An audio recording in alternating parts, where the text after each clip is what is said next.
Danny Flexen here for Seconds Out. Delighted to be joined once again for DiBella's Digest with the man himself, Lou DiBella. Lou, how's your week been? It's another week, Dan. I'm just keeping on. Just trying to get through these strange times and working real hard, and I'm okay. We've got the biggest fight of the year. I was going to say arguably, but I'm not sure there is any argument about it. Lomachenko against Lopez this weekend. And I know when we've discussed this fight previously, you're one of the, I wouldn't say small minority, but certainly the minority giving Lopez a great chance of pulling off a win over Lomachenko. Has anything happened since then in the last few weeks leading up to the fight that's made you question that or change your mind? I'm not going to question it or change my mind, particularly because also, look, I respect Lomachenko. I'm a fan of his. I think that he has the greatest footwork that I've ever seen in a fighter. I mean, really up there with the greatest footwork I've ever seen of all time. He's tremendously talented. I don't think 135 is ideal weight. I don't think it's an accident. He's talking about moving down to 30 after this fight. The only stuff I've seen the last couple of weeks is a lot of emotion from Teofimo and a lot of family-related emotions and, a lot of – I know he's worked very hard. He looks like he's in sensational shape. But he's been very, very, very confident, almost to a point of, being slightly worrisome. But you know what? I think if you're going to go out there and fight one of the best in the world, you got to believe you're going to beat him. And if he's using this to motivate himself, then I guess I'm not so concerned. Look, I'm Team Lopez here. I knew this kid since he was an amateur. I tried to sign him as a pro. I got outbid by Aram. He was on my radar before he was on anybody else's radar. He knows that too. So I have a relationship with the kid, and I like the kid. And also at plus 300 or plus 350. I don't know exactly where it is this morning. But in that plus 350 range, the value as a bet is on Teofimo for me. I mean, who's going to lay? I would never lay 300 or 250 that Lomachenko beats him, and it's probably in my mind, if you're a betting man, worth the gamble that the kid and his size and his strength and his fire is enough to overcome this great boxer. It's a really compelling fight. And the build up to the fight in my mind has made it even more compelling. I find, I think that Lomachenko's like, I don't know, like very few people know Lomachenko personally. And I think that, people view him as almost like a machine, this great fighting machine. And I'm a fan of his just because his brilliance in the ring is obvious. But my style of like what I root for and what I like lies more with Teofimo Lopez than it does with Loma. I could see it going two very different ways. I could see Teofimo's strength and size being able to overcome Lomachenko's brilliance and experience. I could see Teofimo hurting at this weight. Lomachenko, because frankly, I think Teofimo's more a natural 40-pounder than he is a 35-pounder. I think that I'd be surprised if he stays at 35 if he wins this fight. So I could see that the strength and power overcoming Lomachenko, or if the kid's unable to hurt him or penetrate the defense and movement, then it might be a pretty smooth decision for Lomachenko. But my money and my rooting interest is with Teofimo here. What do you make of Teofimo Lopez Sr. and their relationship? Because as you said, it's been brought into stark focus in the build-up to this fight. He's a character, Senior, and he's a character, and I'm not going to get involved in talking about a father's relationship with his son, but there are a lot of fathers in boxing that are characters. Teofimo said that he thinks his father got sort of carried away by the boxing world. Father-son relationships are always complicated, Danny. And I said this the other day on Twitter, just in life in general, father and son relationships are complicated. And your father in a corner where there might be some sort of psychological projection where the kid is realizing the father's dreams. The father on one hand is the father, on the other hand, he's behaving like the boss and the trainer. It just, it's a very complicated thing. It's worked so far for Lopez, and now it's going to be interesting to see when it moves on to a different level and it's on the highest stage, will it work? And I guess we're going to find out more in this fight.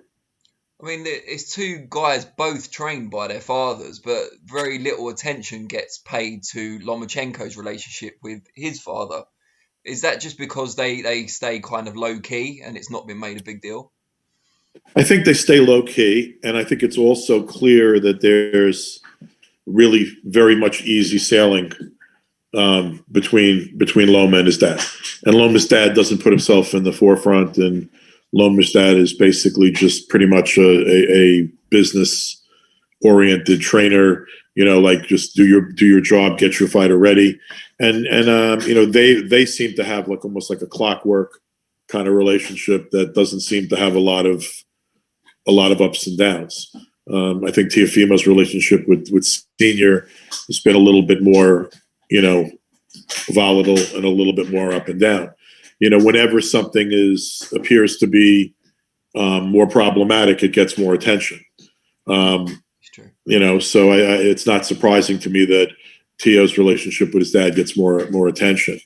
I know that he's not the easiest guy, and I know it's not the easiest relationship. I also know the father long enough to know that the father loves his son deeply, no matter how troubled their relationship might be. So I'm not questioning at all the strength of the family bond or whether that father loves his son. I know he does. But as I said before, father-son relationships are very complicated. Sometimes they can be, when they go into business and they go into sport and they go into the corner, sometimes it works really, really smoothly and well. Sometimes it can be destructive. And, I guess we're going to tell as we go forward where this goes. Now, the show's going to be broadcast live on ESPN Plus and regular ESPN. I think there's waiting for a college football game to finish before the transmission starts on one of those. How well do you expect it to do in terms of viewing figures? Because it is the biggest fight of the year and it is on a huge platform. I'm just hoping that as many people as possible watch it. There have been a lot of fights during this pandemic that I haven't given a fucking flying rat's ass if anyone watched, because I didn't think it was our sport necessarily putting its best foot forward. There have been exceptions, but there have been an awful lot of fight cards that were totally sort of like, who cares, and not the kind of matchups that I want to see as a fan. Forget about as a boxing insider. But this fight is really the best we can make. This is one of the best fights you can make in all of boxing. I'm very eager to see this fight, and I hope as many people as possible watch it. It's accessible through not only those who subscribe to Disney Plus and ESPN Plus and can watch it, but it's on regular linear ESPN in the States, which makes it available to 100 million homes. And it's, the best thing for boxing would be 2 million people, as has happened on occasion with the biggest fights. The best thing would be that 2 million people can watch this live on ESPN. And I'm crossing my fingers and I'm hoping, and I'm telling my friends to tune in, because I really do want to see it do big numbers. I'm not going to lie to you. I mean, in general, there's not a lot of buzz around boxing right now in general. I think as we get closer to the fight on Saturday, it'll pick up. I think that hardcore boxing fans are going to tell their casual fan friends that this is one you have to tune into. So I'm hoping it does as many people as possible. But you know what? I feel the same way about the pay-per-view. Like honestly, the Gervonta Davis, Leo Santa Cruz pay-per-view doesn't do it for me, because I think I know who's going to win, and there's not much reason why I really am looking. I'm really not. I'm sort of ambivalent toward that fight.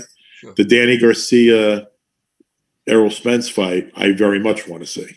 And my feelings about that fight on pay-per-view are similar to my feelings about this fight on ESPN. I think that that's a fight that that is, it's on pay-per-view, and I think I'm going to spend the money for it, and I hope as many people and as many boxing fans and casuals that might be inclined to buy it, I hope they do, because again, I think it's an exemplary boxing match. It's one of the best we can make. So I'm rooting for the success of this Saturday night on ESPN, and I'm rooting for the success of very much rooting for the success of the Spence Garcia fight also. Now, before I let you go this week, we also saw, and we're talking about a Top Rank show now, the unfortunate passing of Ricardo Jiminez, who was a long-time employee for Top Rank, served his post with distinction as a publicist and press guy. Just wanted to ask if you had many dealings with him and what you can tell us about him on this occasion. I mean, I had a lot of dealings with him, similar to anybody else that's been around Top Rank in the business for a long time. He hasn't worked for Top Rank recently, but he had a long stretch with Top Rank, and really one of the nicest, most helpful, most accessible people you could meet in boxing. A humble, kind, very, very helpful man. Really, my thoughts are with his two daughters, particularly right now. He was a great guy. His daughters have, if you go on social media, you might be able to find it, but I think they have a GoFundMe or some kind of account to help them with they're both in college right now.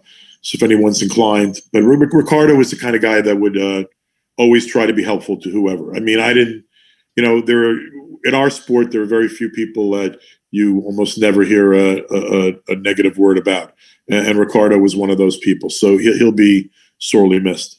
We'll make sure we add that GoFundMe link to the description for this video so people can find it. Thank you.